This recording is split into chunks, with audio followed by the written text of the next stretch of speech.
Siloam Christ church వారు నిర్వహించు ఉపవాస ప్రార్థనలు. ఆరాధికులు మరియు వర్తమానికులు Vinod Kumar garu, Christ alone ministries Vizag. Benjamin Johnson garu, Christ alone ministries Vizag. K Joshua garu, Lord's prayer house Gajuwaka.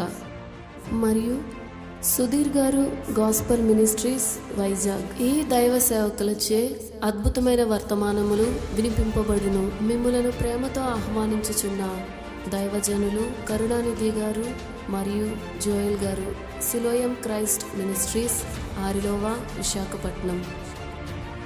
రోగుల కొరకు ప్రత్యేకమైన ప్రార్థనలు చేయబడును. దీవెనకరమైన వర్తమానములు అందింపబడును. కుటుంబ పరిస్థితుల కొరకై ఉపవాస ప్రార్థనలు జరుపబడును. అద్భుతమైన ఆరాధనలు చేయబడును. సిలోయం క్వైర్ వారిచే మధురమైన సంగీతములు, పాటలు వినిపింపబడును. తేదీలు మరియు సమయములు: అక్టోబర్ 3, 4 శుక్ర శనివారములలో ఉదయము 10 గంటలకు మరియు సాయంత్రము 6 గంటలకు ప్రారంభమగును. అందరూ ఆహ్వానితులే. ఈ గొప్ప సదవకాశాన్ని వినియోగించుకుంటారని ఆశిస్తూ ఉన్నాము. దేవుడు మిమ్ములను దీవించునుగాక.